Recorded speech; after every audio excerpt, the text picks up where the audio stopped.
ठीक है। तो आज पढ़ेंगे हम राष्ट्रीय गोकुल मिशन योजना के बारे में। ठीक, इस योजना के बारे में ये भी जानना जरूरी है आखिर इसकी शुरुआत कब की गई थी, और फिर ये भी जानना जरूरी है कि आखिर इस योजना के तहत क्या क्या सुविधाएं दी जा रही हैं, उद्देश्य क्या है, ये सब बातों को जानेंगे। ये भी जानेंगे आखिर ये राष्ट्रीय गोकुल मिशन योजना क्या है। तो सबसे पहला क्वेश्चन यही उठता है कि आखिर इसकी शुरुआत कब की गई थी, कब शुरुआत हुई।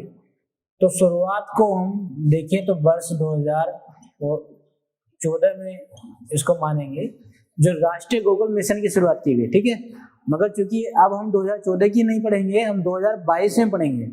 जो राष्ट्रीय गोकुल मिशन योजना है 2022, तो इसको पढ़ेंगे। ठीक है, इसको 2022 वाले को पढ़ेंगे। ठीक है, शुरुआत इसकी कब की गई? 2014 में। 2022 में क्या हो रहा है, इस योजना के तहत क्या क्या सुविधा दी जा रही हैं, उन पर बात करेंगे। ठीक है, तो नई सिरे से क्या है, अब क्या है 2022 में। ठीक है, शुरुआत कब की गई? वो 2014 में शुरू की गई है, हम बात कर रहे हैं अब 2022 की। ठीक है, 2022 में क्या इस सुविधा के तहत, इस योजना के तहत क्या क्या सुविधाएं दी जा रही हैं, उनकी बात करेंगे। 2014 को आप छोड़ देंगे। ठीक है, शुरुआत की अगर पूछे तो कब की गई? वो 2014 में शुरू की गई। किसके द्वारा शुरू की गई? वो केंद्र सरकार के द्वारा। किसके द्वारा? केंद्र सरकार के द्वारा।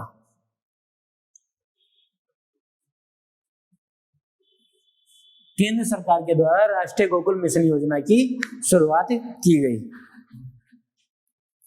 किस विभाग के अंतर्गत इस योजना को संचालित किया जा रहा है? तो वो पशुपालन विभाग।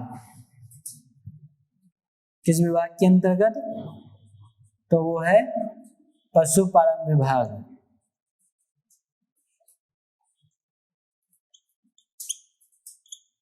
Department of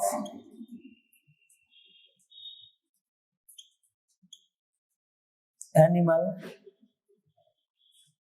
husbandry. Department of animal husbandry मतलब वो पशुपालन विभाग के द्वारा इस योजना का संचालन किया जा रहा है। आखिर अब बात कर लेंगे कि ये योजना है क्या। राष्ट्रीय गोकुल मिशन योजना 2022 क्या है। तो सबसे पहले ये जान लें कि आखिर ये योजना है। तो दरअसल आप देख रहे हो कि जैसे जैसे क्लाइमेट चेंज हो रहा है, जैसे जैसे क्लाइमेट चेंज हो रहा है, तो व्यक्ति नहीं, मानव ही नहीं, बल्कि जानवरों पर भी इसका प्रतिकूल प्रभाव पड़ रहा है। तो क्लाइमेट चेंज होने के कारण जो गाय हैं या जो दुधारू जानवर हैं, ये देसी नस्लें हैं, उन पर भी प्रतिकूल प्रभाव पड़ रहा है। मतलब जैसे जो मिल्क प्रोडक्शन है वो कम होता जा रहा है। ठीक है, तो क्लाइमेट चेंज किसे, क्लाइमेट चेंज से जो देसी नस्लें हैं, देसी नस्लें हैं, वो दुधारू जानवरों की, मतलब जो दूध देते हैं, जैसे कि मतलब गाय हुई, भैंसे हुई, इनकी बात करेंगे। ठीक है, इससे क्या हो रहा है, क्लाइमेट चेंज हो रहा है, जो देसी नस्लें हैं इनके मिल्क प्रोडक्शन में कमी आ रही है। मिल्क प्रोडक्शन में कमी आ रही है, मतलब दूध उत्पादन में कमी आ रही है। ठीक है, तो इस योजना का मकसद है, या इस योजना को इसलिए शुरुआत किया गया ताकि जो देशी नस्लें हैं उनका जो मिल्क प्रोडक्शन है उसको बढ़ाना है। उसको क्या है? बढ़ाना है। ठीक है, तो अगले में देख लेंगे कि आखिर उद्देश्य क्या है। उद्देश्य, राष्ट्रीय गोकुल मिशन योजना 2022 का उद्देश्य क्या है?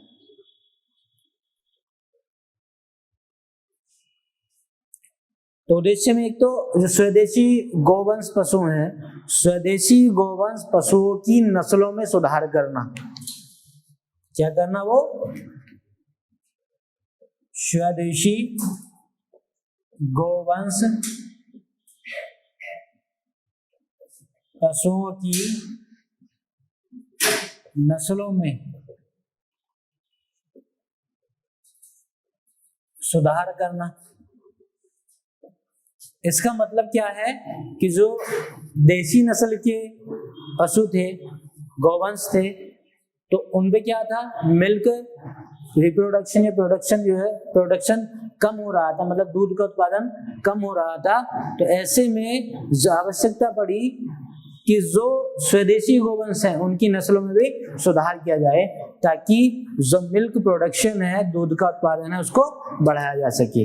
ठीक है, तो एक उद्देश्य में क्या है, स्वदेशी गोवंश पशुओं की नस्लों में सुधार करना। दूसरा, उचित संरक्षण देना तथा दूध उत्पादन क्षमता को बढ़ाना। क्या है, इन पशुओं को उचित संरक्षण देना, उचित संरक्षण देना, दूध उत्पादन क्षमता को बढ़ाना, साथ ही साथ जो गुणवत्ता है, गुणवत्ता को भी बेहतरीन करना। दूध उत्पादन क्षमता को बढ़ाना,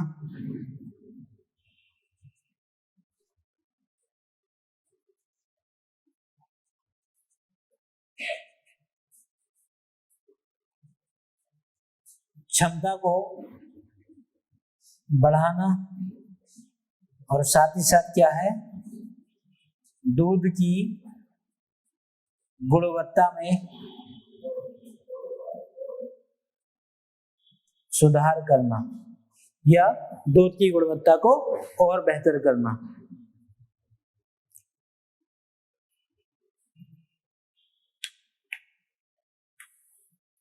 साथ ही साथ जो किसान है, किसानों को पशुपालन के लिए प्रोत्साहित करना।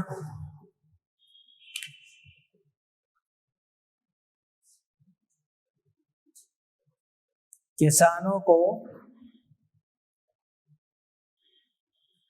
पशुपालन के लिए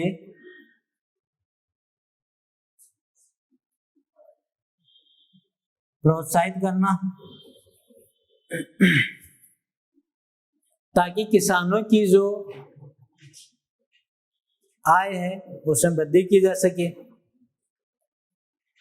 और ऐसे किसान जो स्वदेशी नस्लों के सर्वोत्तम प्रबंधन या रखरखाव का दायित्व लेते हैं, ऐसे किसानों को पुरस्कार भी प्रदान करना।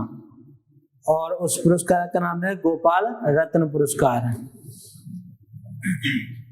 कौन सा पुरस्कार प्रदान करना? गोपाल रत्न पुरस्कार। यह उनको दिया जाएगा जो व्यक्ति स्वदेशी नस्लों के बेहतर प्रबंधन और रखरखाव की जिम्मेदारी लेते हैं। ठीक है, उनको मिलता है गोपाल रत्न पुरस्कार। इस सरकार ने योजना चलाई, राष्ट्रीय गोकुल मिशन योजना के तहत दिया जाएगा। ऐसे में क्या है कि लोग प्रोत्साहित होंगे वो पशुपालन करने के लिए। उससे क्या होगा, दूध का जो उत्पादन क्षमता है वो बढ़ेगी। ठीक है, अब ये देखते हैं कि जो किसानों के लिए पशुपालन के लिए, किसानों को जो पशुपालन प्रोत्साहित करने के लिए जो ये योजना चलाई गई है, तो आखिर इस योजना को किसान कैसे इस योजना का लाभ उठा सकते हैं और क्या क्या फायदे होंगे और कौन कौन से किसान इस योजना का लाभ ले सकते हैं, उसकी बात कर लेंगे।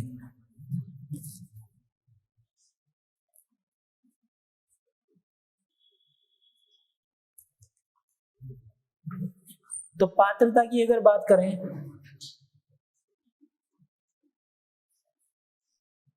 तो एक तो क्या है, वो भारत का नागरिक हो, भारत का नागरिक हो। ठीक है,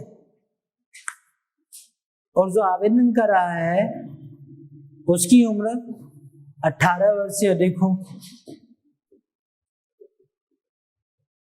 आवेदक की उम्र 18 वर्ष से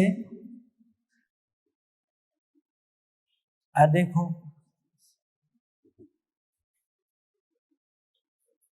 और जो आवेदक है वो किसी सरकारी नौकरी में नहीं होना चाहिए।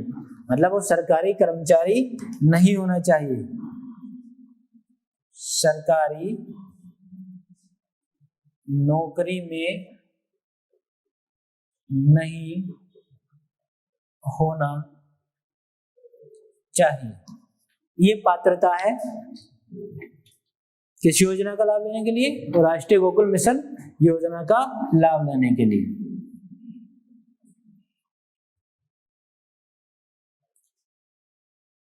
अब ये समझ लेंगे कि आखिर राष्ट्रीय गोकुल मिशन योजना के तहत सरकार जो है, जो आवेदक है, लाभार्थी है, बेनिफिशियरी है, उसको क्या क्या सुविधा प्रदान करती है। तो सरकार वो राष्ट्रीय गोकुल मिशन योजना के तहत दी जाने वाली सुविधाओं की बात कर लेंगे। सुविधाएं जो प्रदान करती है उनकी बात कर लेंगे। तो सरकार राष्ट्रीय गोकुल मिशन योजना के तहत गोकुल ग्राम की स्थापना करती है। गोकुल ग्राम बनवाती है। गोकुल ग्राम की स्थापना, गोकुल ग्राम दरअसल इस गोकुल ग्राम में कम से कम जो है 1000 पशुओं को रखने की क्षमता होती है। मतलब इस गोकुल ग्राम में 1000 पशु आसानी से रह सकते हैं। ग्रामीण क्षेत्रों में ये गोकुल ग्राम बनाए जाएंगे ताकि आसानी से इन पशुओं के चारा और भोजन संबंधी सामग्री उपलब्ध भी सरकार कराएगी।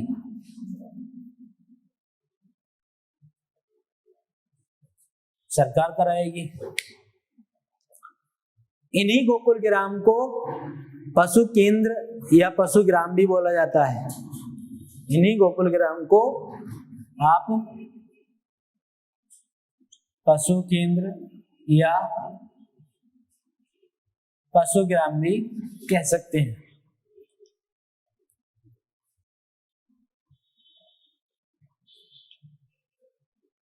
एक 1000 पशुओं की को रखने की क्षमता होगी इस गोकुल ग्राम में। चारा, भोजन संबंधी सामग्री उपलब्ध कराएगी सरकार। साथ ही साथ पशु चिकित्सालय एवं कृत्रिम गर्भाधारण सेंटर भी खोलेगी इसी के तहत। साथ ही साथ वो पशु चिकित्सालय एवं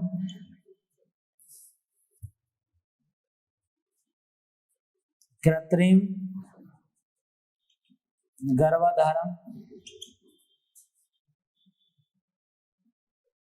केंद्र भी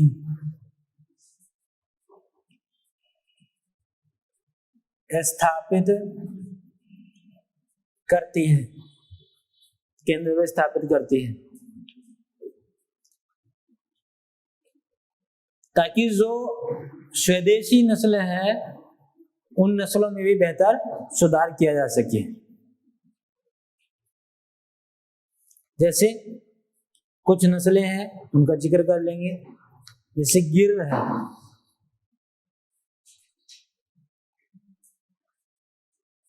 गिर, साहिवाल,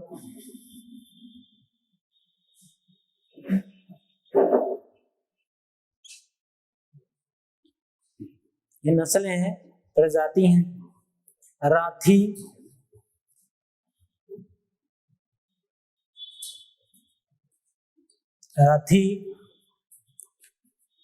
रेओ, सिनोही,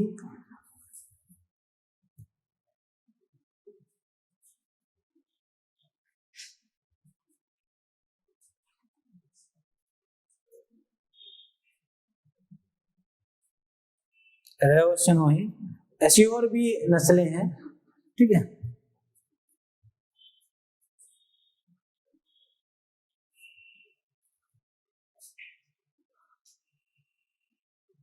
तो राष्ट्रीय गोकुल मिशन योजना के तहत हमने ये देखा कि योजना कब शुरू की गई थी, इस योजना का उद्देश्य क्या है, किसके द्वारा शुरू की गई, कौन सा विभाग इसको देख रहा है, पात्रता क्या है जो इस योजना का लाभ ले लें, और साथ ही साथ इस योजना के द्वारा प्रदान की जाने वाली सुविधाएं वो कौन कौन सी हैं इसके बारे में देख लिया। तो तेजी से रिवीजन कर लेंगे।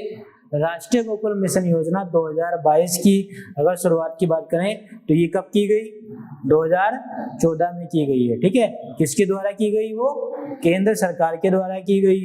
ठीक है, किस विभाग के अंतर्गत इस योजना को चलाया जा रहा है, वो पशुपालन विभाग के द्वारा। ठीक है, डिपार्टमेंट ऑफ एनिमल हस्बेंड्री के द्वारा। ठीक, इस योजना का उद्देश्य क्या है, जो राष्ट्रीय मिशन गोकुल योजना है इसका उद्देश्य है कि जो स्वदेशी नस्लें हैं उनमें सुधार करना, उन नस्लों में सुधार करना, और साथ ही साथ जो उत्पादन क्षमता है उसको बढ़ाना। उत्पादन क्षमता को बढ़ाना, किसकी उत्पादन क्षमता को, वो दूध उत्पादन क्षमता को बढ़ाना। ठीक है, देख लेंगे कि पात्रता क्या है। तो पात्रता, जो इस योजना का लाभ लेगा उसको भारत का नागरिक होना आवश्यक है। आवेदक की उम्र कम से कम 18 वर्ष तो होनी चाहिए, और आवेदक जो है वो सरकारी नौकरी में नहीं होना चाहिए, किसी भी सरकारी नौकरी में नहीं होना चाहिए। सरकार के द्वारा जो सुविधा दी जा रही है, दरअसल सरकार आवेदक को, जो लाभार्थी है जो इस योजना का लाभ लेना चाहता है, उसको ग्रामीण क्षेत्र में पशु केंद्र या पशु ग्राम, जिनको गोकुल ग्राम भी कहा जाता है, इनको स्थापित करेगी या इनका निर्माण करेगी। इसके तहत आप गोकुल ग्राम में 1000 पशुओं को रख सकते हैं, मतलब 1000 पशुओं को रखने की क्षमता होगी। साथ ही साथ पशुओं से के चारे, पशुओं के भोजन संबंधी सामग्री भी उपलब्ध सरकार ही कराएगी। साथ ही साथ पशु चिकित्सालय एवं कृत्रिम गर्भाधारण केंद्र भी स्थापित करेगी।